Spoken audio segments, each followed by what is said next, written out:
Good morning, folks. It's 8:30. Go ahead and get started here. It's good to see everyone out this morning. Hopefully, it will be worth your time today to gain some knowledge about how to deal with deer damage. The city asked us to do this, and so outside you've obviously seen booths set up with some demonstrations, and I encourage you to go out there today, check those out and talk to the folks out there. USDA APHIS Wildlife Services is the agency that I work for. My name is Blaine Hyle. I am a wildlife biologist, been with the department for 28 years. So I've got a lot of experience doing this kind of stuff. Outreach events like this are one of my favorite things to do. You think you go to school to be a wildlife biologist, you're going to be dealing with wildlife, but you find out once you start your career, you end up dealing with people a lot more than wildlife. And thankfully, I enjoy that. Some wildlife biologists are introverts. A lot of them are, in fact, and so they don't do well with people, but I like this kind of stuff, and I hope I can provide you with some information today that's going to be useful to you in dealing with this problem. And so my first slide is just an introduction of our program. Wildlife Services is a program in the Animal and Plant Health Inspection Services, and Animal and Plant Health Inspection Service is an agency within the U.S. Department of Agriculture. So that's where the USDA APHIS Wildlife Services title comes from. Our mission, so as it is to provide federal government leadership to the field of wildlife damage management to try to help people and wildlife coexist. We accomplish this using research, try to discover the best science to implement what we call integrated wildlife damage management principles. And what integrated wildlife damage management means is you use a lot of methods. And so you're going to see outside today a lot of methods for doing this sort of stuff, and they run the gamut. Everything you can think of that will help with a problem, we're willing to try, and we try to implement, because that's the proven way to reduce wildlife damage. We strive to reduce damage to the lowest possible levels. We're going to talk about that a little bit later, while simultaneously reducing wildlife mortality using biologically sound, environmentally safe, and socially acceptable strategies. The little map there at the bottom is the Tennessee and Kentucky Wildlife Services program. We are broken down into state programs. Tennessee and Kentucky are a combined program, so we have one state director over both states, and you can see the different colors there are the different districts. So there are 4 districts in the Tennessee-Kentucky program. Hendersonville is in the Nashville district, which is the yellow there in the middle. This is my contact information. I put it in the slide at the beginning so I wouldn't forget to introduce myself, because sometimes I just start talking and don't do that. But also so you would have a chance to write it down. This is our main line, the phone number there, and that's my email address. Feel free to contact me by email with any questions related to wildlife damage, whether it's deer or something else. Our mission is to help people and wildlife, not just people and deer. So if you have issues with any wildlife on your property, just have questions, send me an email, give us a call. We'll be glad to talk to you. So why are we here today? For years, citizens have brought concerns about high deer populations in Hendersonville to their leaders. There have been many questions raised about the population and how to manage it. There's two answers, in my opinion, that are certain. Deer are causing problems in Hendersonville, because if they weren't, you wouldn't be here. And government, and I'm talking all aspects of government, state, local, federal, have a role to play along with individual citizens. We all have to work together if we're going to solve these problems. It's not just one group or the other. It's going to be everybody getting involved so that we can solve the problems that they're causing. And so the purpose of today's workshop is not to focus on what government can do, it's to focus on what citizens can do. And so we hope to equip you today with the stuff outside, the information outside, with tools that you can use to protect yourself, your property, your pets, and to reduce the negative impacts associated with the deer population in Hendersonville.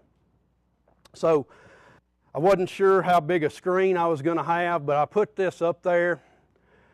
I don't know how many of you have ever seen this slide. It was presented at a BOMA meeting a year or so ago, but Hendersonville contracted with us in March of last year to do a deer survey.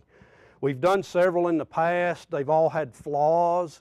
This one we felt like was probably going to be a good one because it was using thermal technology which detects body heat. So it's not dependent on a human sitting in a helicopter to see a deer that maybe is hidden in brush. It actually picks up a thermal image of everything. And so anything that's hotter than the environment around it, this camera would pick it up.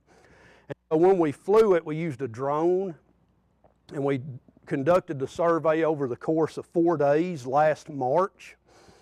The green area there is the Saundersville Ferry Peninsula, as we called it. It's 5.5 square miles, and you can see there it has a deer density of 69.3 deer per square mile. The red is Indian Lake Peninsula. It is 6.7 square miles and has a deer density of 81.3. The blue area is 6.2 square miles, and it's south of Vietnam Veterans Parkway. 31.9, which is closer to what the rest of the county deer population is. And then the yellow area, I think, is a golf course or an area around a golf course. Has a deer density of 37.4 deer per square mile, which again is pretty close to in line with the rest of the county. I believe the best available data says that Sumner County has a deer density of 31 or so per square mile, which is, you know, that's not high, that's not low. The lower deer densities are in East Tennessee where there's more mature forest. Deer like edge and they like farmland and that sort of cover. And so they tend to be higher densities where you have a lot of mixed cover. So some forest, some brush, some agriculture. And so that's why Middle Tennessee has some of the highest deer densities in the state. So like I said, I didn't know how many of you had ever seen this slide before, but that's what we found out. Now, here it is plotted by point. And so this tells a little better picture of what's going on because those dots are not individual deer. Those dots are groups of deer or individual deer. So a dot could represent one deer that was spotted on the survey. It could represent 20 deer. But what you'll notice, and you can sort of see it there. I'm hoping this shows up. So there's still a lot of area there where we didn't see deer. And so they're not 81 deer per square mile distributed evenly. There's still sort of, I mean, there's big chunks right there. I don't know if this thing will reach that far. That's probably not going to show up.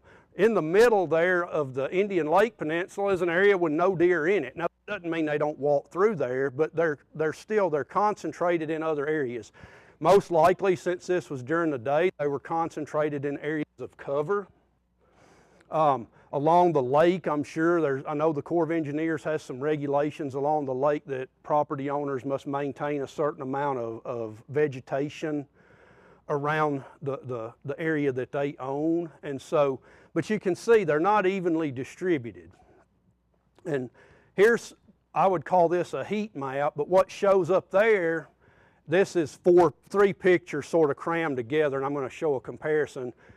But you can see there's kind of these bullseye areas, I would call them, where deer populations, according to the survey, show up as hot spots. And so again, deer are not a massive population all over the place. They're spotty around the area.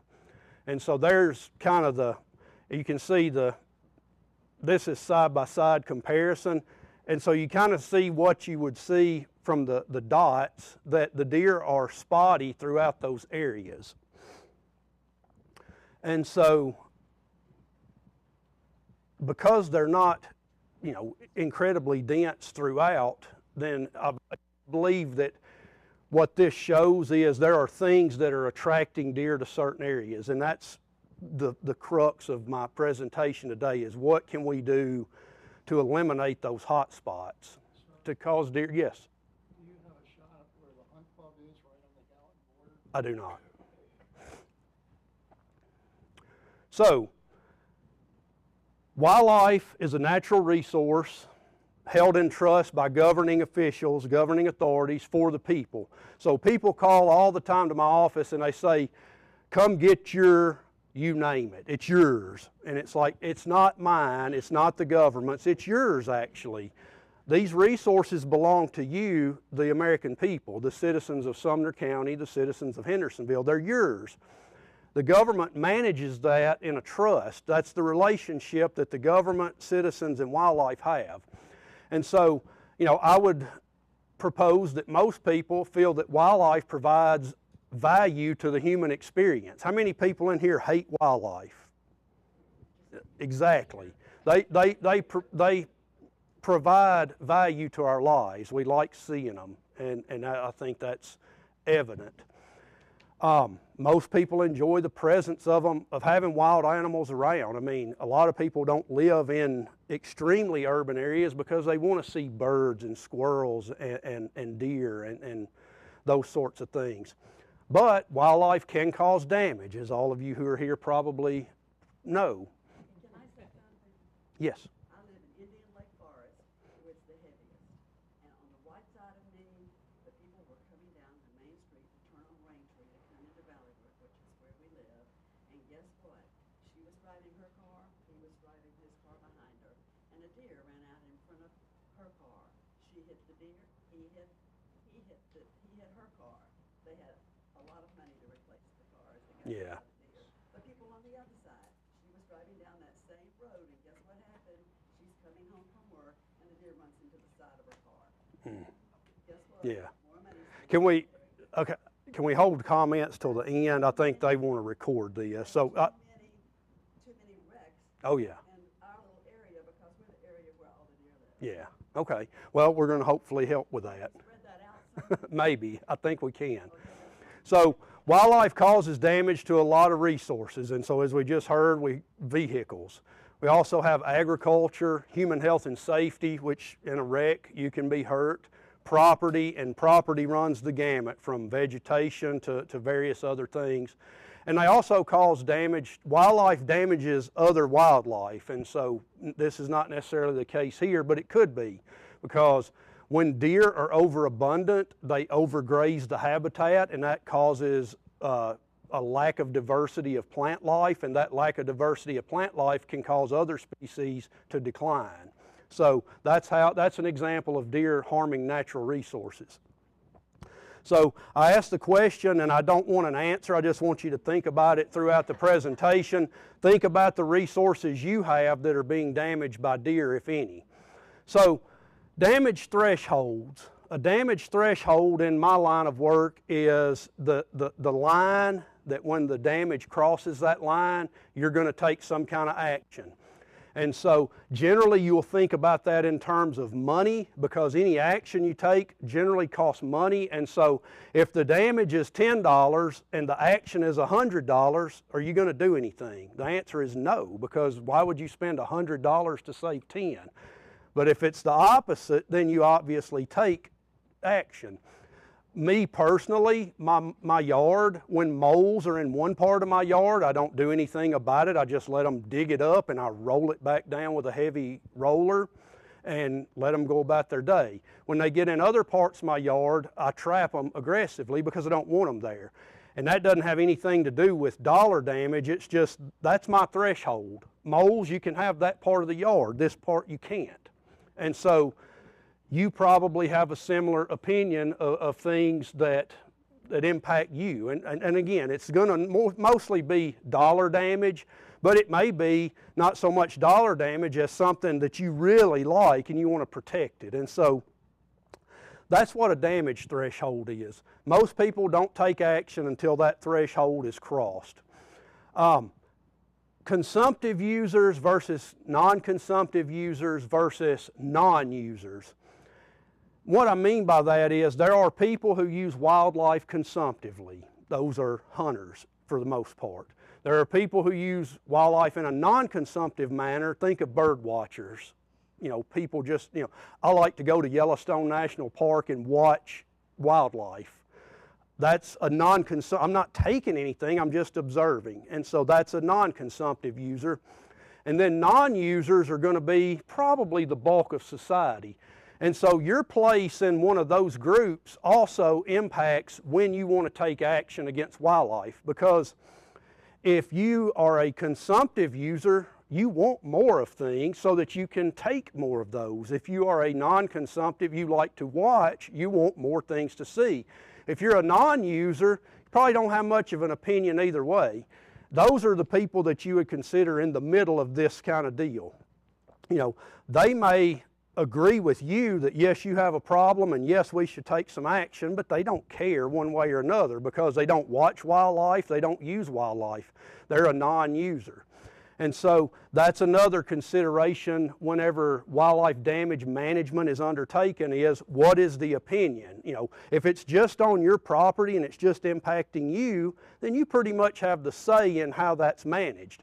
But when it's a citywide thing like this, then everybody gets to say how they feel about it, because you can have people living right beside one another that are on opposite ends of take action or not take action. And I'm sure I'm talking to the choir on that one, because you know, I'm sure some of you live beside people that love deer.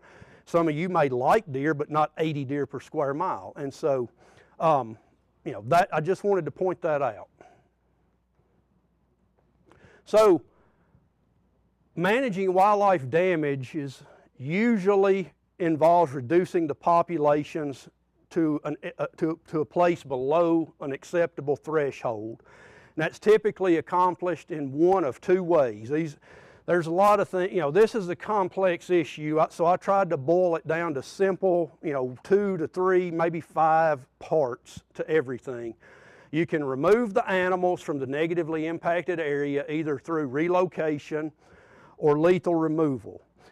Relocation has become much less prevalent in all wildlife management over the last 10 years or so because of many factors, some of those being disease, but others being there's nowhere to put them that they're not already there. And so a lot of people have this sort of idealized idea that I can take an animal and move it over here, but the problem is that habitat is already occupied and the animals over there are going to compete. And if they're things like raccoons or coyotes or you know, other kind of what we would consider animals that attack one another. Now deer will fight, but they fight differently and their fights don't usually end in death. If you relocate a raccoon from here to there and there's already raccoons there, they're going to fight and somebody's going to die anyway. And so relocation is not the great thing that everybody thinks it is. Biggest problem though is the spread of disease. And so you take a raccoon that you don't know has rabies and you move it, now there's rabies in an area there wasn't. With white-tailed deer, we worry about CWD. And so relocation of all wildlife for all wildlife management has really not occurred on a large scale in a while, and it probably won't. So the other option for removing is lethal removal, and that's what you can imagine it is. It's to kill the animal to solve the problem. Generally, lethal removal is undertaken with common species where there's not many of them, or, you know, killing a few will really drastically solve the problem. And so, you know, it's something that we use, but it's not our first step. The second way to accomplish reducing wildlife populations is to reduce the habitat quality through manipulation that reduces food, water, and cover. This causes natural immigration, which is the opposite of immigration, out of the area, or naturally causes lower survivability. And we're going to talk a little bit about that in a moment. Many ways to accomplish this. Making it unattractive or unable to support damaging populations is our focus today in this workshop. And so when you're outside, most of what you're going to hear talked about are ways you can make the wildlife habitat on your property as unattractive as possible. This is probably the first thing they teach you in wildlife classes at college is wildlife needs three things from their environment to survive. They need food, they need water, and they need cover. And these three components make up what we refer to as habitat. They will tell you there, if any of these are missing, there will be no wildlife, because you can imagine if there's no water, an animal will die of thirst. If there's no food, it will die of starvation. If the type of cover it needs to survive is not there, it will probably move to an area where there is habitat or cover in the habitat.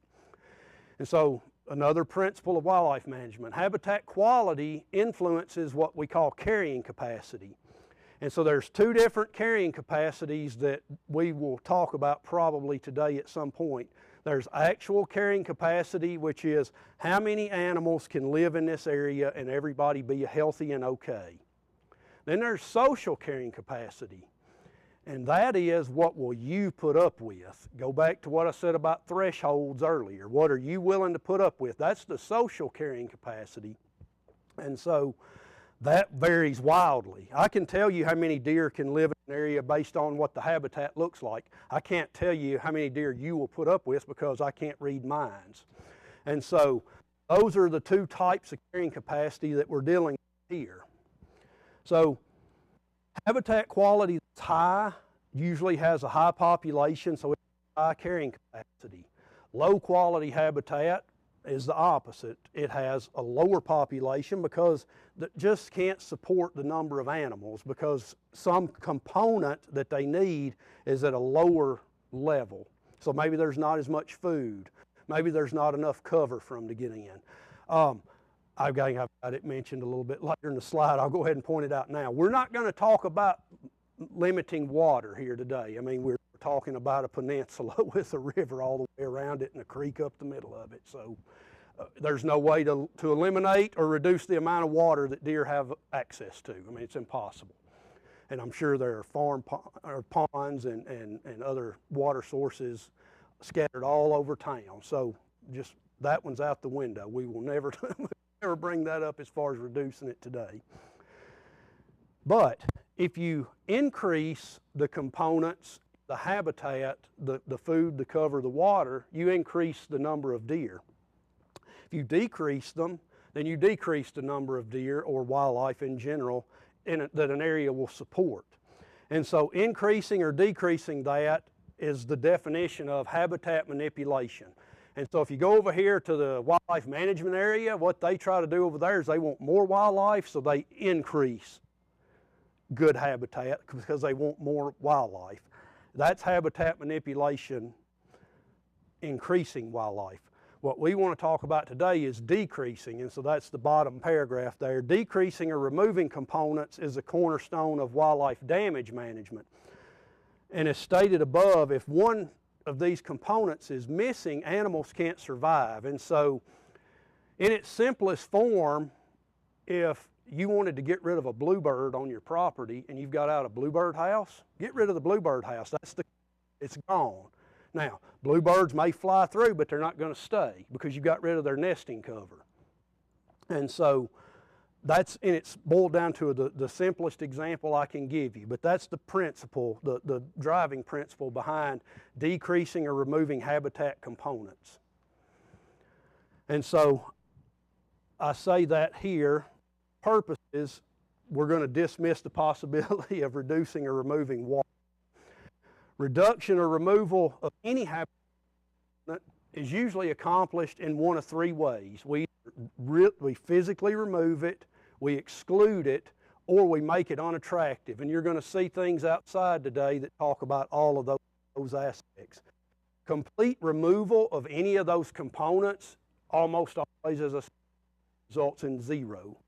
Because if one of those is missing, then the animals cannot survive. Sometimes that's our goal, and we can accomplish that because there's a low population that's causing the problem, there's a low amount of the habitat that they're living in, and so I say it depends on the situation and, more importantly, the species, whether complete elimination of habitat is possible. Different species have different needs. You can imagine that a bluebird does not have the same needs as a white-tailed deer. Bluebirds, however, do not have the same needs as a red cockaded woodpecker. Both of those are birds, but both have very different habitat needs. Bluebirds need fairly short grass, nesting cavities, and lots of bugs in the environment. Red cockaded woodpeckers nest in a certain age and type of pine tree, and they are what we would call a specialist species because they require that very specific type of habitat. And if you're a specialist, then you can imagine it's easier to remove that type of habitat, right? You have this one kind of tree, get rid of it, the birds are gone. Bluebirds, on the other hand, leaving out getting rid of the nesting cavities, they can live in a lot of different types of cavities. In a lot of, they can live in birdhouses, they can live in cavities in trees. I've seen them in cavities just kind of in stumps and that sort of thing. Not necessarily what you would think of as a little hole that they go in and your traditional cavity, but just kind of an enclosed space inside of an old lightning struck tree. The other type of species that lives, or it's called a generalist. So a bluebird would be a generalist, a red cockaded woodpecker would be a specialist. And so it's easier to manage specialist than it is generalist. As you can imagine, generalists are most often the species that cause problems, and the reason for that is their populations are usually higher in a given area. And so white-tailed deer are generalists, and y'all know this better than anybody. The food resources they will utilize they eat a wide variety of vegetation and other things. There's very little that they won't browse on that they can live off of.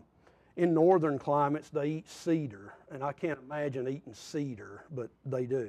But it's not red cedar; it's a different kind of cedar. But they eat a lot of variety of different vegetation, and so it's really hard to, it's easy to manage for a lot of deer because they eat a lot of things. It's really hard to manage for less because you take away one thing, well, they'll just go eat that. And so that's the concept of specialist versus generalist that I wanted to talk about today because it matters in what actions we're going to take. So, highly diverse because, it's almost impossible to completely remove the food resources from the habitat where they live. It is, however, entirely possible to reduce food sources and negatively impact the deer populations. In Hendersonville specifically, you can do this through the elimination of supplemental feeding. And that's been one of the priorities of your leadership for years, is to get in place some sort of a prohibition on people feeding deer. And they have one, and it's in the brochure. I forget the exact year it was passed. It's just a few years ago that they passed a city ordinance that prohibits the feeding of deer. And if you remember back to that map with the hot spots, I just about bet that's where the deer feeding is going on. Those bullseyes, because deer will concentrate around that supplemental feed. And so if that is eliminated, then somebody mentioned, could we get them to spread out so they're not so concentrated? That's one of the things you can do, and we'll talk about that in the presentation. But if the supplemental feeding is eliminated so that only natural foods remain, they've got to spread out over a bigger area. So instead of having those really intense red bullseyes, you're probably going to see more of a yellow on that map as they disperse and scatter throughout the area. Do you mean supplemental feed, like people are giving? Putting corn out on the ground, yes, yes.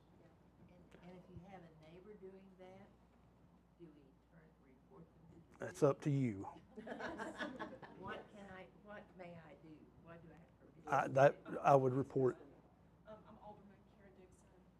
If you do have a neighbor feeding them, call the non-emergency hotline of the police department and report it, and someone will come out and have a discussion with them. Thank you. Okay. So, this is one of the habitat manipulations that should be easy to accomplish because it's illegal to feed deer in Hendersonville. So if you can eliminate that food source, which is manipulating their food resources, lowering those, then the deer numbers, they'll have to leave because they can't be supported by the natural vegetation. And so on an individual level, which is what the workshop today is about, controlling preferred natural foods is another action that you can take. And so natural foods that generally occur in the type of environment we have here in Hendersonville are clovers, honeysuckle, greenbrier, and then obviously your ornamentals. They love those things. And so, I do too, that's why I moved here. right. So I'm not saying get rid of the ornamentals. I'm saying as an action, you can do things to eliminate other food sources. And so you can, there are pesticides that will get clover out of your yard. Honeysuckle is a non-native vine, but deer love it. Greenbrier is a native vine and deer love it.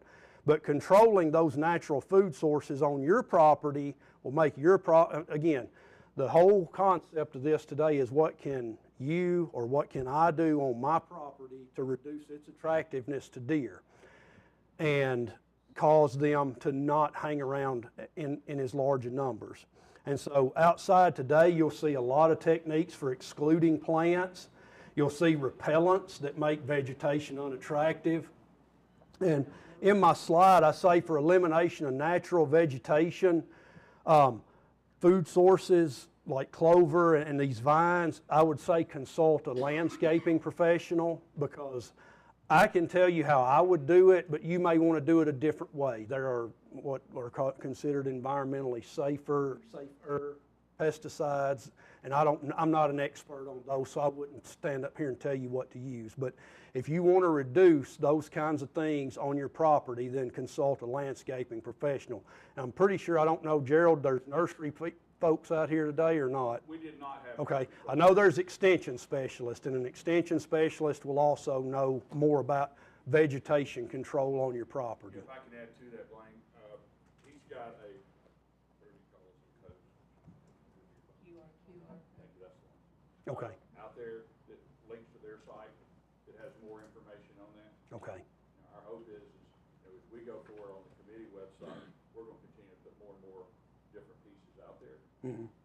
So, and that's going to be on Hendersonville Deer website. Okay, I did want to mention real quickly, the survey that you used, the deer survey, it was done, it is already loaded up onto our website. okay. And, with your permission, we'll load your presentation today. Yeah, it's public. Up there that Anybody you're could on have the seen video. it.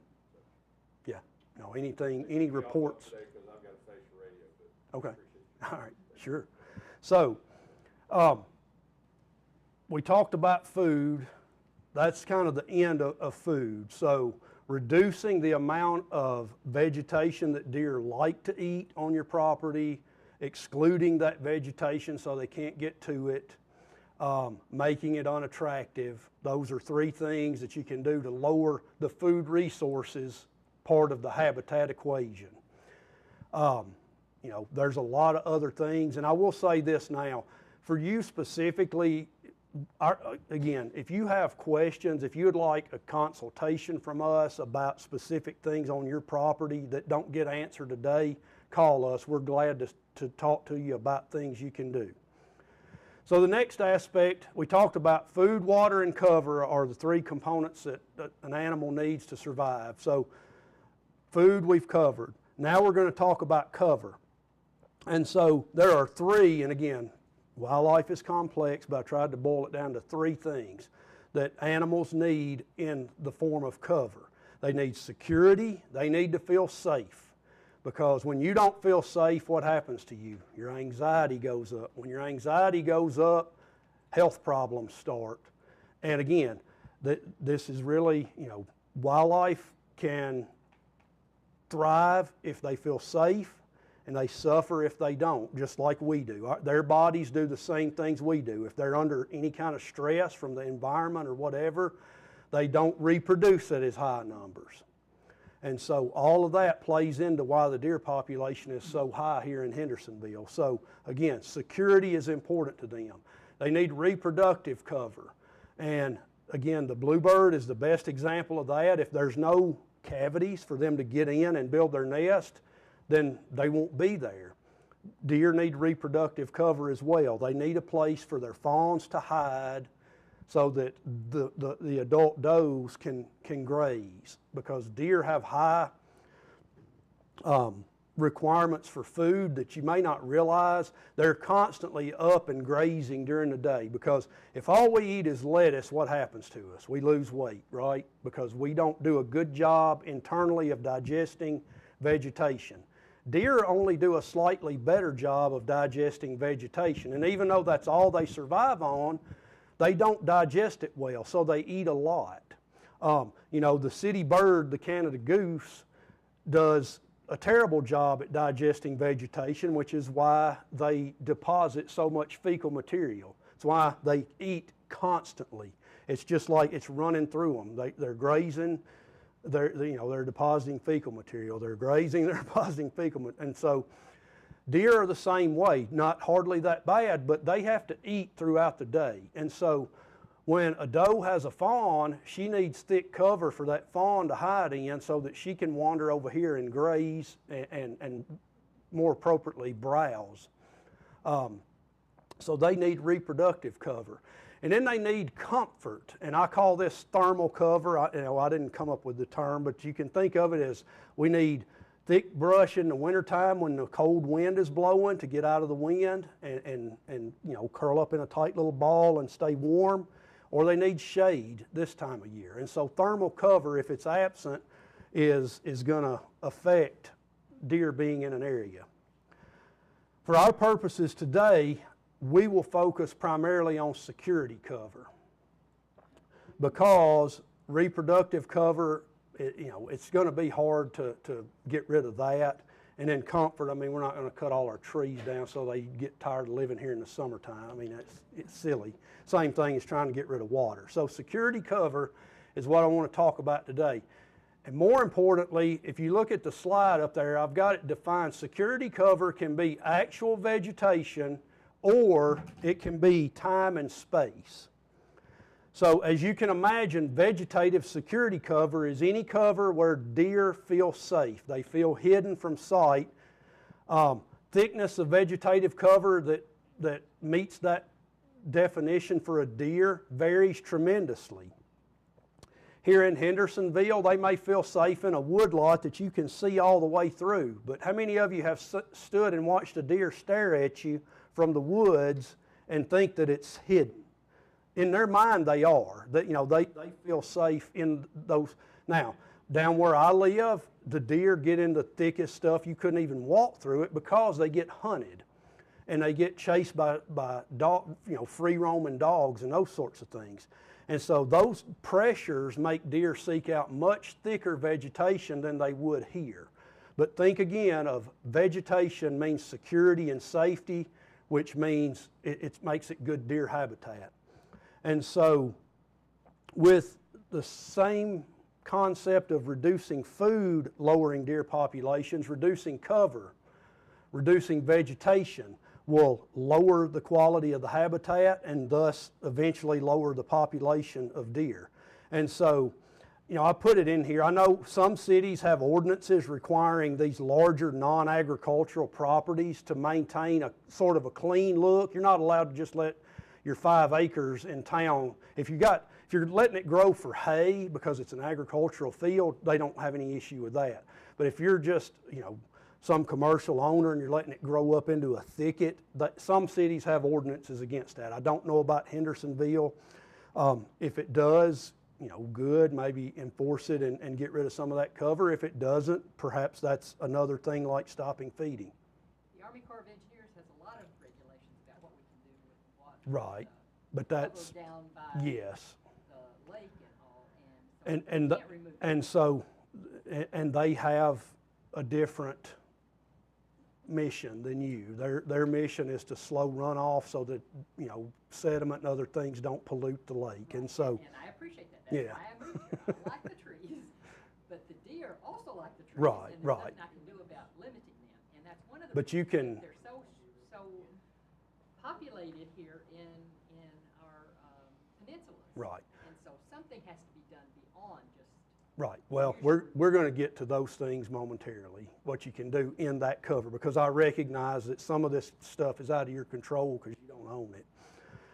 So, for individuals with small properties, the same concept will work, where if you will keep down the vegetation as much as it's within your control so that it's not a thicket, then the deer won't feel as safe and they won't hang out. Now, I've got up here that making the whole city look like a manicured yard is not a realistic solution. So that is, I'm not suggesting that in any way. What I'm suggesting is that some vegetation removal so that security cover is less, because again, and I'm going to touch on this in a minute, always when you're thinking of wildlife, in wildlife damage situations, less quality habitat is a good situation. That's moving the needle in the direction we want it to go. Now, I mentioned 3 types of cover: vegetation, time, and space. And so just as deer feel safe in thick vegetation because they feel like they're hidden, you know, they're staring at you from the woods because they think they're hidden, they also can feel safe out in the wide open. And they won't flee as long as you maintain a certain amount of space. And that's determined by them and their comfort level. And that's important. That's an important concept to keep in mind when we get into things you can do. That's an example of what I've coined the term space cover, because we have personal space. If I come over there and get right up next to you, you may or may not be comfortable, and deer are the same way. Their personal space varies wildly. Where I live, again, if a deer can see you and it thinks you can see it, it's going over the next hill or into a thicket because it gets hunted, it gets chased by dogs.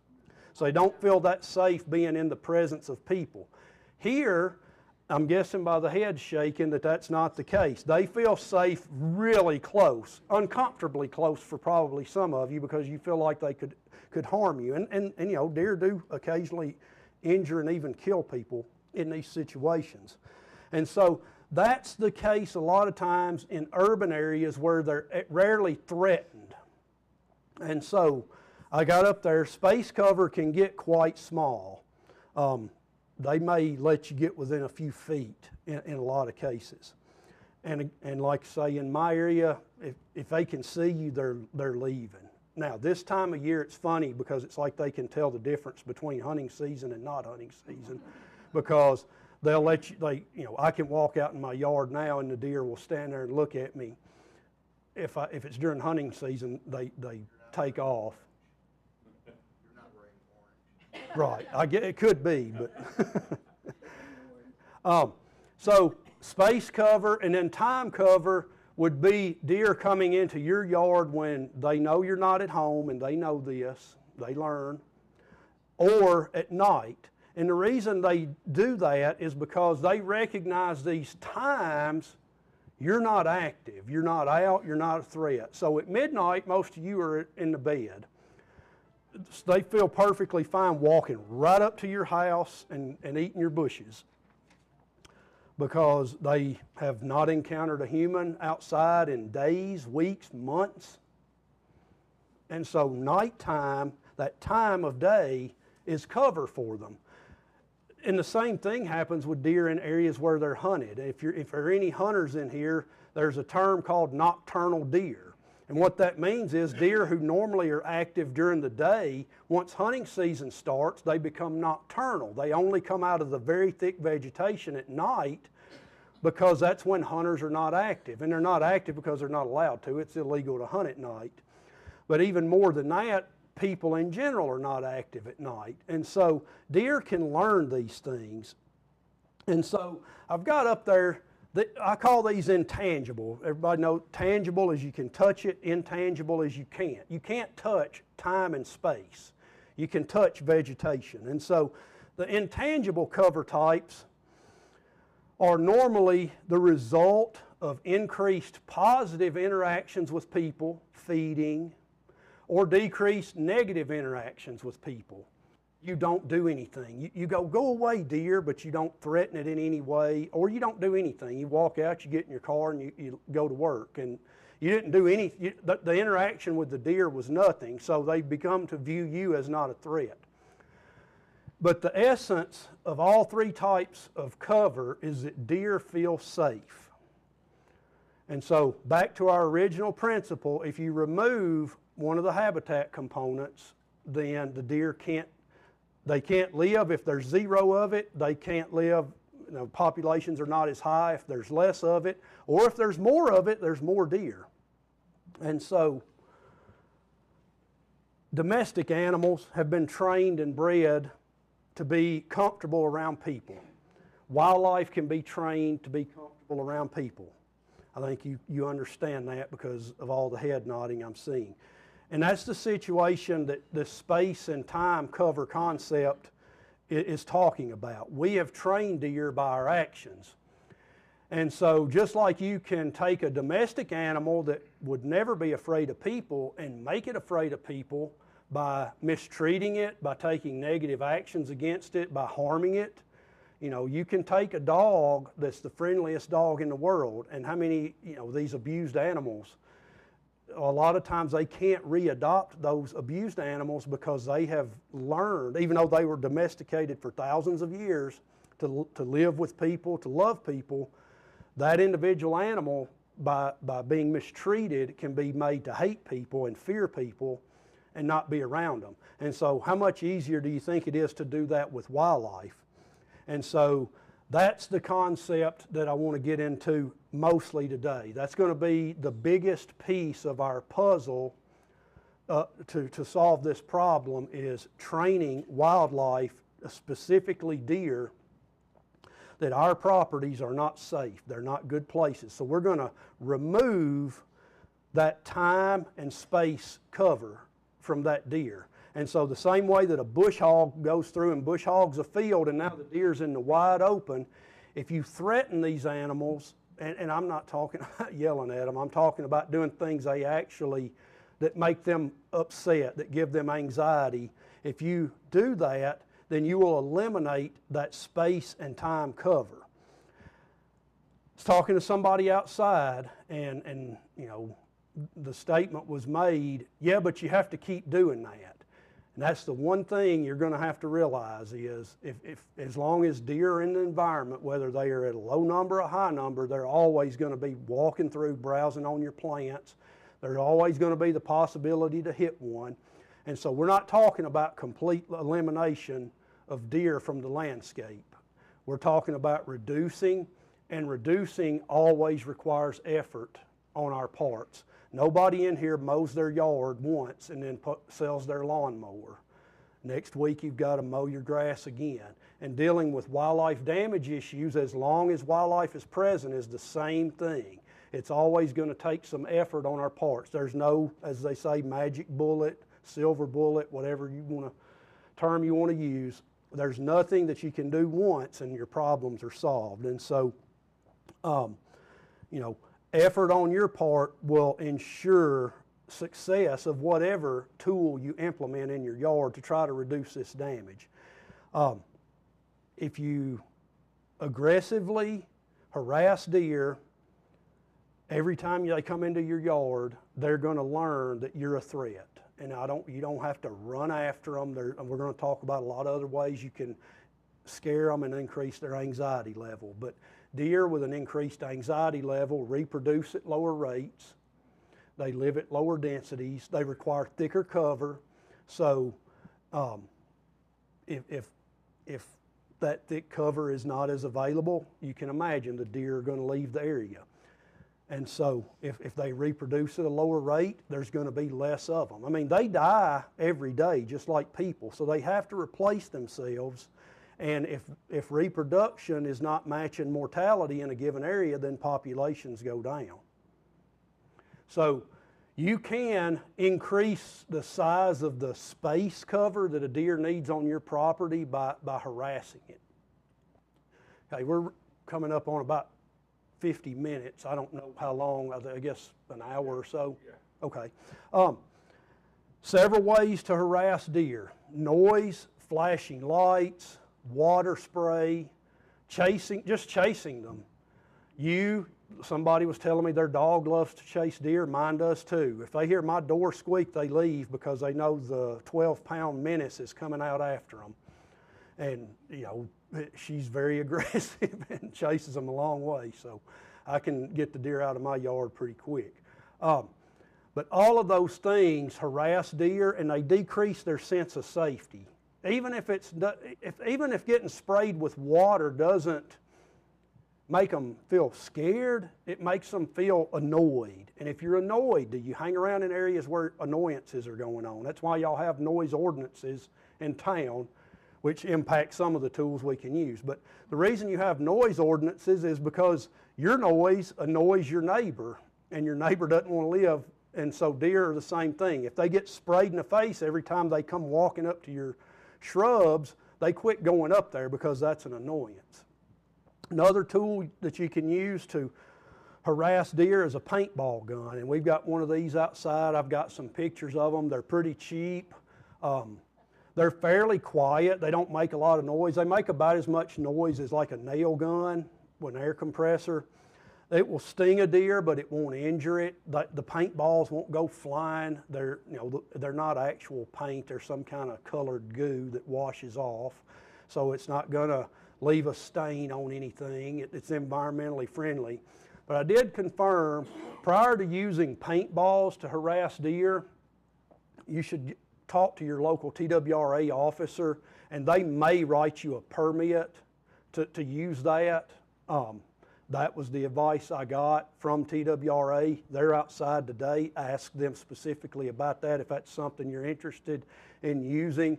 Another thing, and I don't have it in here because I'd already done my presentation, but one of my employees was talking about using remote control vehicles. And I can remember years ago, I was working over here in Hendersonville on a goose issue, and the guy had taken a little 4x4 remote control truck and taken a goose decoy and carved it out and mounted it. So he had this motorized goose, and he would use it to run around and chase the geese out of his yard.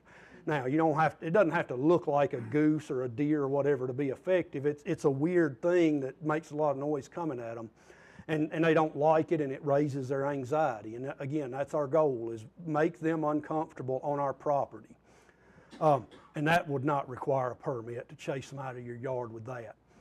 Deer are lazy. Anybody who hunts deer knows this, because if they don't have to walk down a hill to go back up, they won't. They'll go around the ridge because they don't want to do it. Same way we don't like to do that. They like to move through the habitat unencumbered. So if you place strings or ribbons of mylar, cables, fencing, anything around your property that they have to crawl under, jump over, or walk around, again, we're increasing the stress and anxiety level, because what they want to do is go over there and walk straight across there. They don't want to have to navigate a maze of stuff. And I know everybody's going to say, I don't want to have to put that stuff up and take it down. But again, if you've got a bad enough problem, if it's reached your threshold, you will take some action. And so you have to ask yourself, are they doing enough damage that my threshold line is crossed, and I'm willing to do things like this to make them uncomfortable utilizing my property as an individual? And if I don't like trapping moles. It's dirty, and you got to go out and check them, and sometimes they're tripped and you didn't catch them, and there's a lot of work involved in it. But when they get in that certain part of my yard, I take the time and effort and I go out and do it. And so these are things that, again, require your effort, but it creates anxiety in the local deer herd and helps make your property unattractive. Summarizing, we covered a lot of information today. Some of it you probably knew, some of it may be new to you. What I hope to provide is a basic understanding of wildlife management principles, and I think, wildlife needs cover, food, and water to survive. And if we can reduce or eliminate any of those components, then we reduce the numbers. Food perspective, again, Hendersonville is high quality deer habitat. Remember carrying capacity we talked about? high quality habitat, high carrying capacity, low quality habitat, low carrying capacity. You have high quality habitat already, and then some people have chosen to put out food which makes it even higher quality. So, you know, y'all reach carrying capacity at some point, and then people start putting out enough corn and other things. Now you've gone above the natural carrying capacity with your supplemental feeding. And so elimination of the supplemental feeding is going to be one of the biggest accomplishments in getting these deer numbers to a level where people will tolerate them. Cover, again, vegetative security cover specifically is not overly abundant. The area around the core property has most of the cover probably, which is why most of the deer were concentrated around the edges of the water there in the maps. And then space and time cover. All of that combines to create high quality deer habitat in Hendersonville. So you've got plenty of security vegetative cover. You also, because deer are not threatened, they feel safe around people. And so the combination of those creates high quality habitat with a high carrying capacity. And so reducing actual cover by bush hogging, cutting trees, doing whatever, and again, that's not necessarily something that everybody's going to be able to do, but doing that will decrease the quality and it will naturally reduce and lower deer numbers. Raising their anxiety level will make it where this piece of property, I don't have access to it or its resources because I don't feel safe.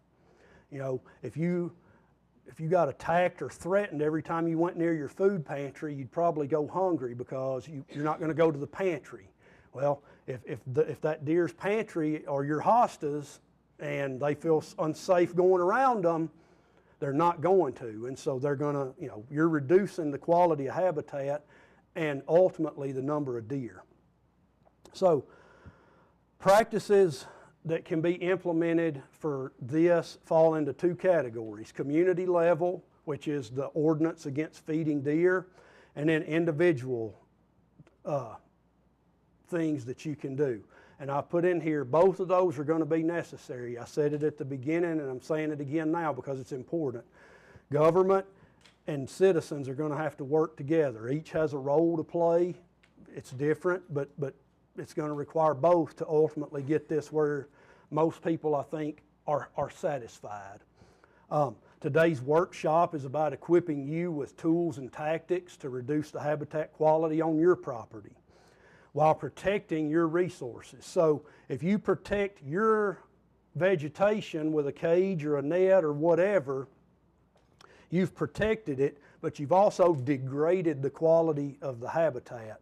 And if you degrade if enough people do that, you'll degrade the community level habitat to a point where the deer populations are going to naturally go down. Remember, they're artificially high because we have great quality habitat, high security, and then supplemental feeding. And if we can reduce all of those, eliminate some of those, now the habitat is degraded and the population will just naturally go down because deer will move out of the area, they will disperse, and recruitment into the population will be lowered. And what I mean by that is there will be less fawns and less fawn survival. Let me finish. I got just a couple more minutes. Before anybody gives questions, I've got two things on Okay. this. So go ahead, teach us. So, I don't think we have any of these outside. I didn't have time to get them. I'm just going to show you pictures of things you can purchase. You can purchase these things pretty much anywhere. These are motion activated sprinklers, and every one of them can be set up to cover an area so that if an animal approaches, it squirts them in the face with water. And that may not seem like a lot, and it's not. Like on a day like today, they might just stand there and let it spray them because it feels good.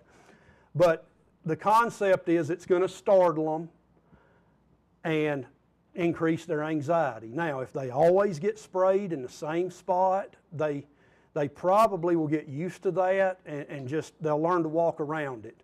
I've watched geese on Old Hickory Lake fly straight down the river, and when they get within so many feet of one of these duck blinds out here on the lake, they start curving. And they go out, and they come back in, and then they get right back in line because they know I've been shot at from that spot.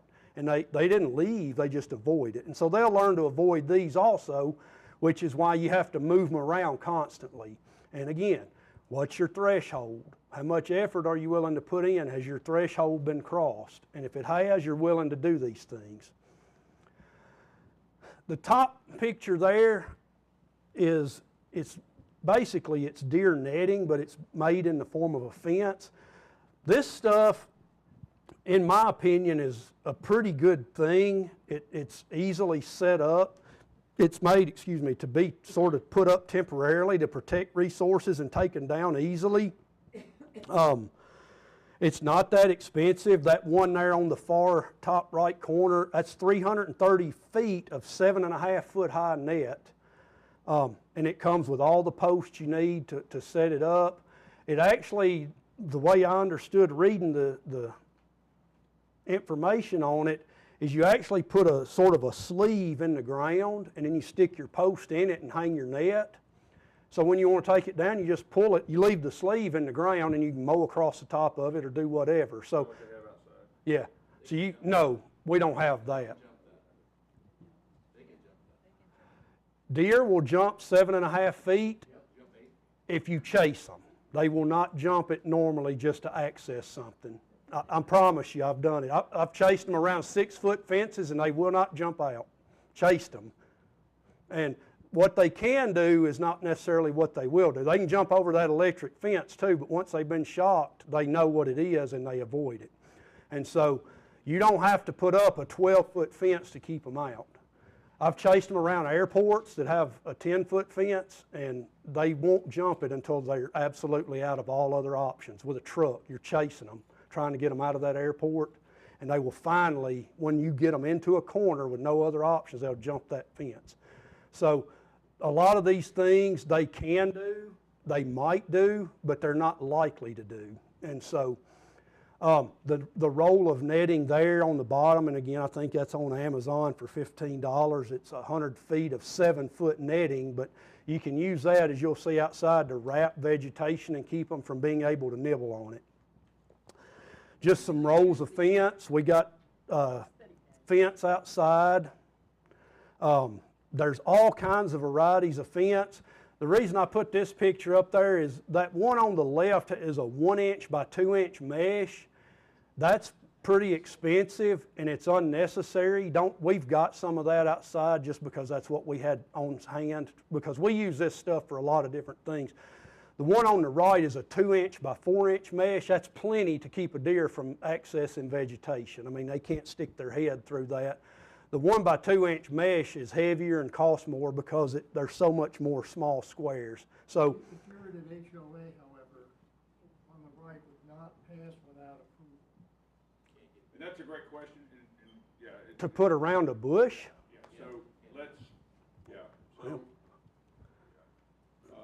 and I'm gonna make all of these available. Okay, yeah. on- So I'll answer all those questions. We can talk about that in a minute. But so paintballs, Walmart.com. I just Googled this a couple days ago. You know, $40 to $88. One of them's a little more powerful. Will shoot a little farther. You know, that kit has everything you need to do this. And again, talk to the TWRA officers out front about whether you need a permit for that.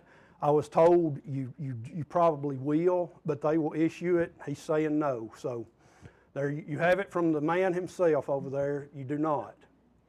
You don't have to have a permit, or you? He just shook his head no. You do not have to have a permit to haze. Okay, Does he see that now? So I wanna, hang on. Yes, you usually gonna, whatever hazing techniques, paintball gun, pellet gun. We get, some of the high power pellet guns just, I would, you're not doing damage to yeah. that animal or women in or whatever.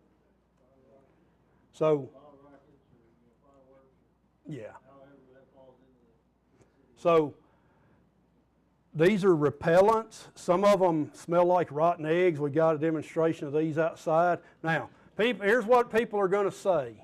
These don't work. And I've talked to my colleagues around town or around the country, and I'm going to tell you why they probably aren't working on your property. And you can think of it as we've said all along. You have a tremendously high deer population. They're hungry. You know, how many in here like beef liver? One guy. If you were starving, two guys, you will eat it. Okay, you will. I promise you, you will. The same concept with deer and these repellents. When the populations are really high, the other thing is, if y'all go home today and all you've got at the house is beef liver, I'm going to eat beef liver. If everybody is spraying their bushes with this stinky egg stuff, that's just what plants around here taste like. I'm going to eat it anyway. I may not like it, and I may not come back. And so none of these guarantee that they'll stop them from occasionally browsing. But browsing as they walk by and standing there eating it to the ground are two different things. And I'm pretty sure most, especially the ones that have capsaicin as an active ingredient, which is mace, hot pepper, those will work if enough other food is available. Because you're not going to eat beef liver today if you've got a ribeye or, you know, something, I don't know what vegetarians eat. I'm not, I mean, whatever that, so. These, I saw the alderman shaking his head about fireworks a minute ago, and I did confirm, y'all have a fireworks ordinance prohibiting these things. However, the blanks themselves do not make that much noise. They make enough noise to be loud and startle a deer and scare it. That would be something that you would need to clear with law enforcement before using. But this is what we use for pest control to scare deer and all kinds of birds. They're called bird bangers, but this is basically a firecracker that's shot from a pistol. And so the blank ignites the bird banger, it goes out and explodes and makes a loud noise. And so, you know, again, the bird bangers are probably out. The blanks, check with law enforcement and see, because I think, you know, that thing shoots 6 or 8 times. If you walk out there and go bang, bang, bang with, it's basically a cap gun. When you don't use the banger, it's a cap gun. And I don't think cap guns are prohibited. I could be wrong. That's why I say check with Hendersonville law enforcement. And in this thing, I know if you're in the city limits, you're not going to be allowed to use this. But if you're not, this thing works. We use them a lot for birds, we use them for feral swine, and we use them for deer. And so it's basically a cannon that explodes using your gas grill tank. There's my contact information again, folks. I appreciate you being here today. Gerald's got something to say, and then I'll take questions. All right, first of all, thanks to Blaine for giving up his Saturday. Oh, yeah. So I got just 2 things to add, and I'm going to let y'all turn to questions. First of all, try to answer your questions as loudly as you can so we can record it. If you don't mind, just repeat your question back so we're trying to capture all of this for frequently asked questions and all that. And recognize that we do want to try to get him out of here in the next 20 or 30 minutes because he's got to catch his breath because he gets to do this one more time this morning. So, you know, as concise as we can be. Then the other thing I wanted to point out is there is no one answer to all of this, okay? And this is a process. Today is a step. You all being here is a step in the right direction for our city, okay? And we thank you for coming, okay? We encourage you to continue to provide information to our committee. We've got the email address. It's through the website. We encourage you to do that. We encourage you to come to our meetings. You know, we meet the 3rd Tuesday of each month, except July. We are taking July off. But other than that, every month, 3rd Tuesday, 6:30 to 7:30, we meet in here.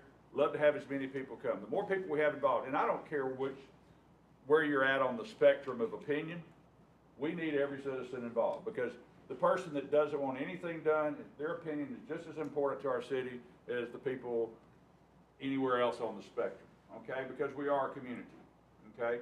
And we as a committee, our job is to pull all the information together, provide it to our board of mayor and aldermen, and then also to access all the resources for you all and all that. The committee doesn't make decisions, okay? The committee provides information for those decisions to be made.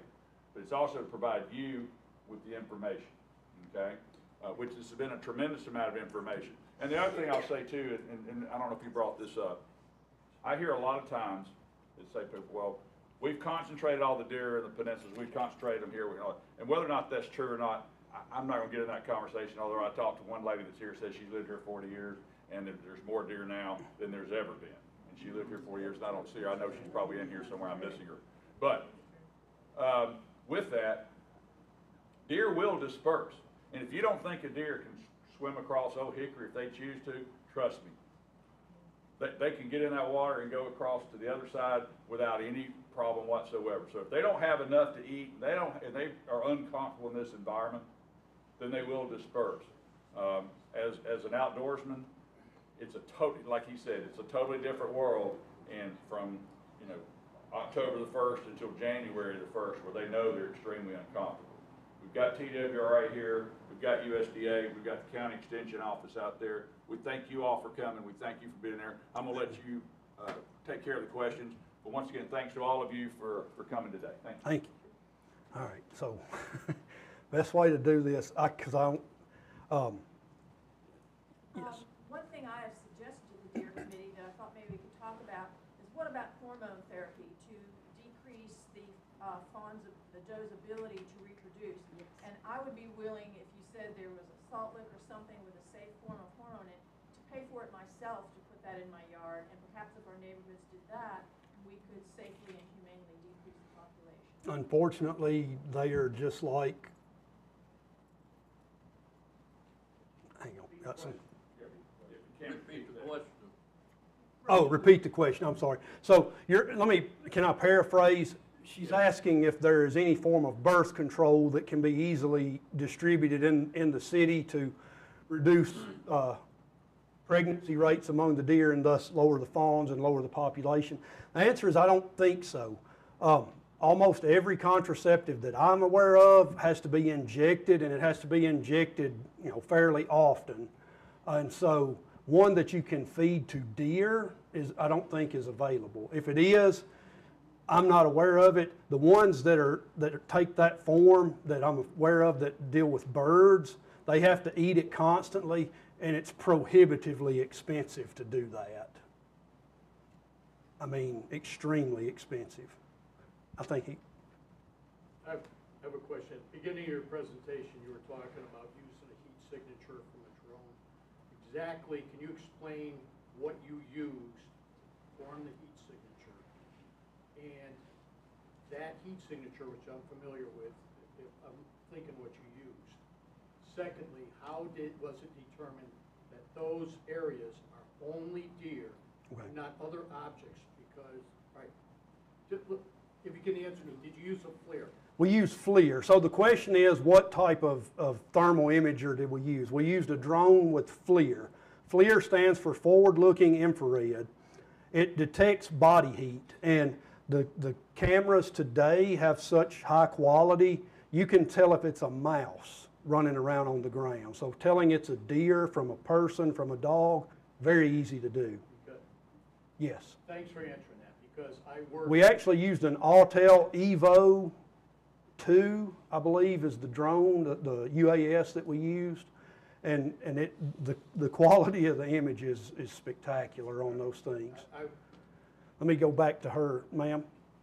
I just want to comment, one lady was talking about traffic accidents, and I'm going to talk to the chief of police about this. I think on those peninsulas, the speed is 35 miles an hour. Nobody goes 35 miles an hour. They even pass on that. What we need to do is reduce the speed to about 30 and enforce it. And that will give you ample time to have complete control of your car, which is a state law. You must have control of your car. And therefore, we may not have these accidents, but these people that want to speed and think, this is my peninsula and I'm going down through here, that's not going to get you. Okay. So, not a question, but a recommendation that the lady says she's going to make is that they lower the speed limits and enforce them, is paraphrasing what she said. Yes, ma'am. What's the status of the deer wasting disease? That's going to be a population. So TWRA is here and can answer that question outside if you want to ask, but it's the closest county to here that I'm aware of is Lewis.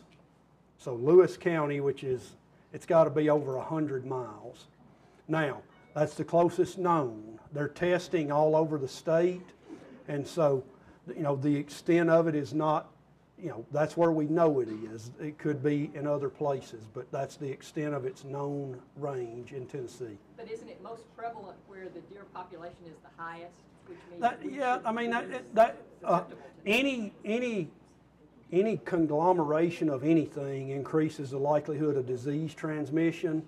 So when you have a lot of waterfowl grouped up in the winter, you have, you know, botulism breaks out. You have avian influenza outbreaks. And so deer are no different than that. I mean, when you go down here to the elementary school, if anybody's a school teacher, either you or your family stays sick all the time because you're grouped in a classroom full of kids and everybody catches what everybody else has. And so deer are no different.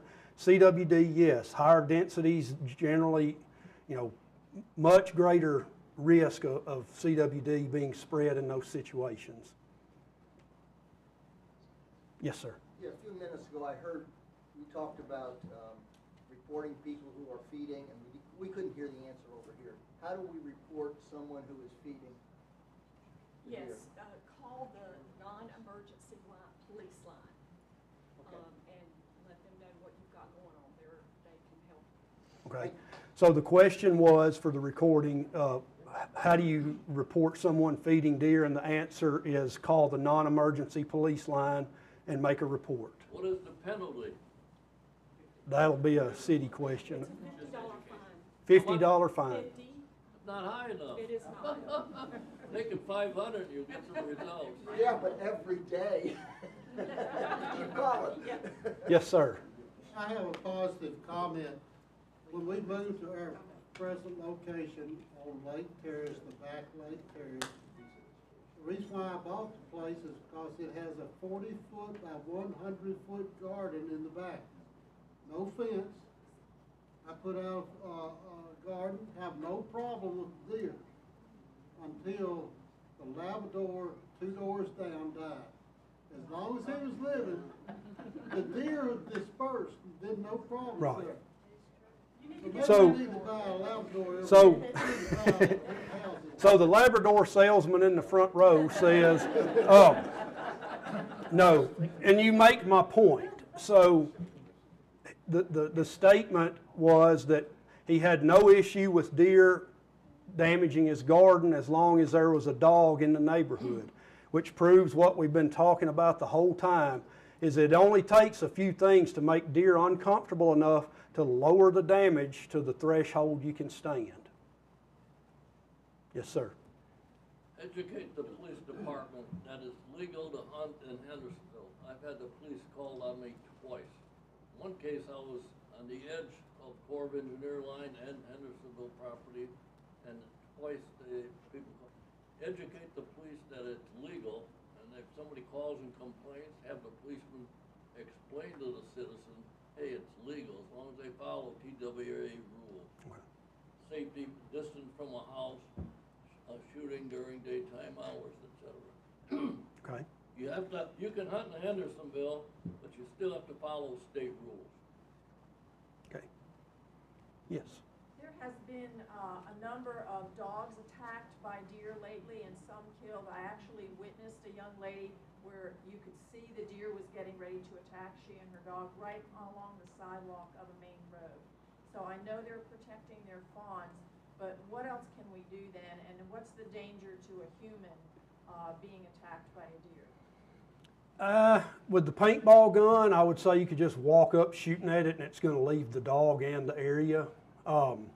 The question is, what can you do if a deer is obviously protecting a fawn in the area by attacking a dog or threatening people? You just have to be more threatening to the deer. I've had this situation occur to me personally. I was throwing sticks at the deer. I was whatever I could grab because I was not armed with a paintball gun inconveniently enough at the time. I was just out in the yard. But you can go in the house and get one or keep one nearby.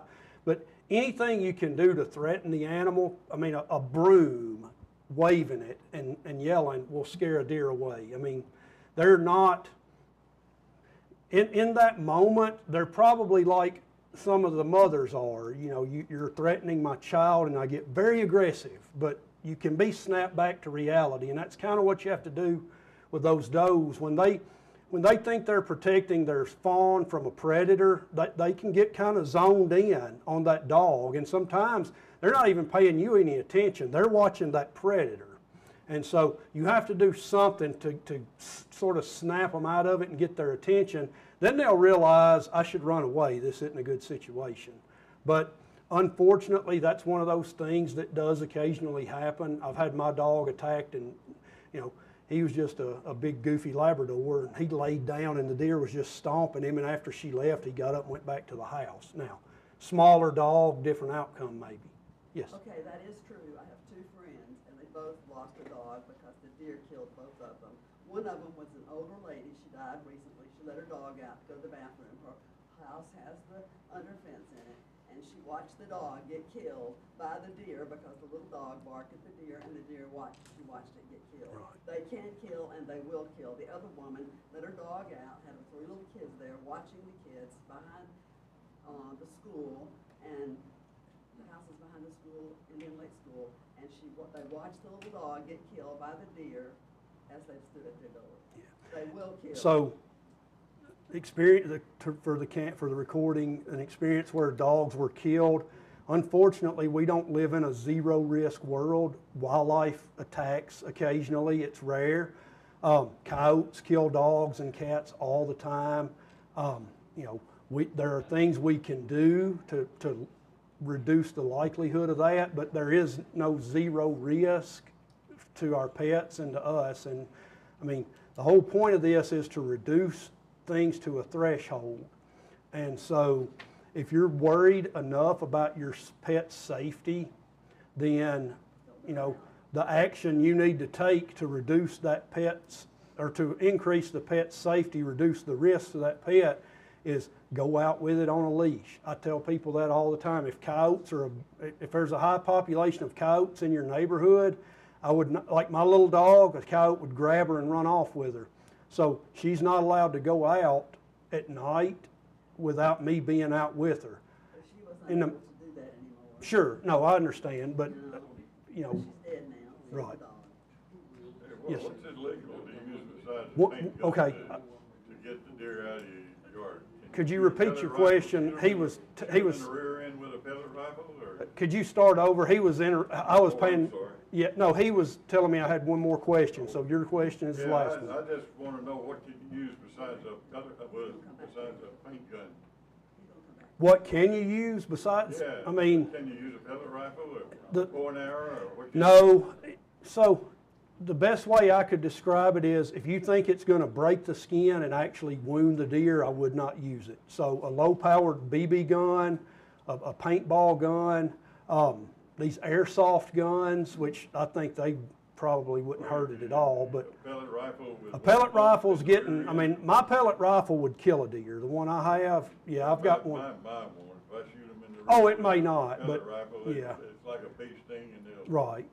So the question is, what can you use besides a paintball gun? And so pretty much anything you can think of that will scare the deer can be used. I would not use anything, though, as the officer suggested, that might wound the deer. So use good judgment on that. I mean, if you think if it would wound you, it will probably wound that deer. Yes. Last question. Currently, Tennessee state law allows hunting during the hunting season within the city. There is also provision by the TWRA to have a depredation permit taken. I do it every year. That allows the hunters to hunt out of season, to mainly take the deer when there's an overrun of deer. And I've got to question the logic of getting deer to run away from Hendersonville city. I can't believe that that's ever going to happen. And Tennessee currently, the environment allows for 500,000 deer healthily to be in the state of Tennessee currently. say that we're going to then use all of these measures to push the deer out of Hendersonville into an already overpopulated population seems to be counterproductive. We have a responsibility to our environment to manage the deer within the city. Transporting them to another part of the state is not responsible in my view. Have them flee from the city is also not responsible. We've got overrun population. States like Pennsylvania have lost their northern songbirds out of their state because of their deer overrun and eating all the habitat. The only way that Mother Nature does to keep the herds of deer in check, the three methods that Mother Nature uses is forest fire, apex predators, and disease.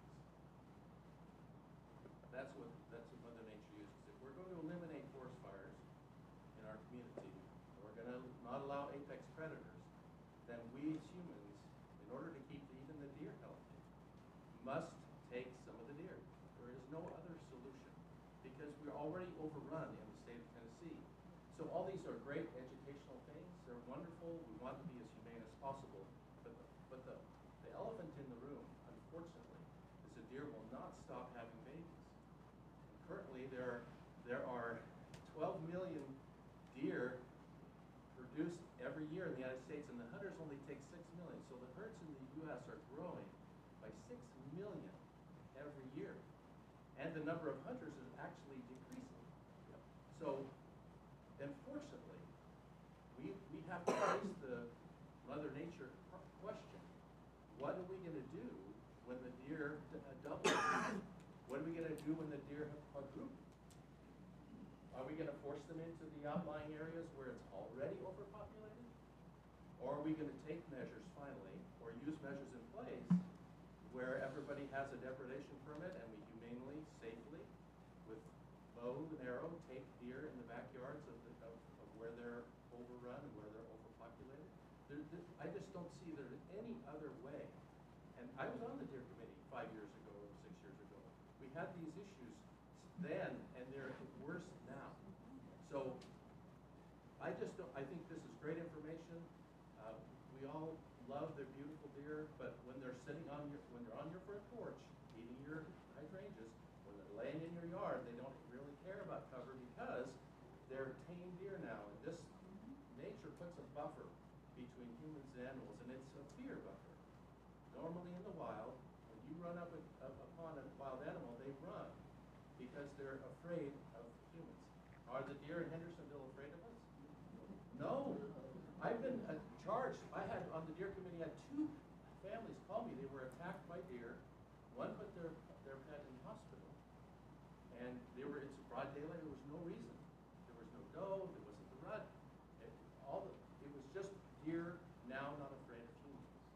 And I just worry that we're gathered together to try and address together a really growing, almost insurmountable problem without exploring the very thing that we're going to have to eventually do, which is we're going to have to kill deer in a humane and sportsman manner, feed the homeless. There's ways we can use that to do good, but it's going to have to happen. Now, I don't espouse a Hendersonville cull hunt because we would have the press and everybody come in. We'd be the first city in Tennessee to do it, but we currently have these other methods. We have regular hunting in the season, hunt safely in your backyard if you have the means, and we have the depredation permits, which can be done out of season. And we can really start to get a handle on the problem. There's no way to get rid of all the deer. We don't want to get rid of all the deer. We love the deer, but when they become a threat, not only to us but to our environment, we've got to do something actually effective. Amen. Yes. Thank y'all, folks. That's going to be the end of my part of this.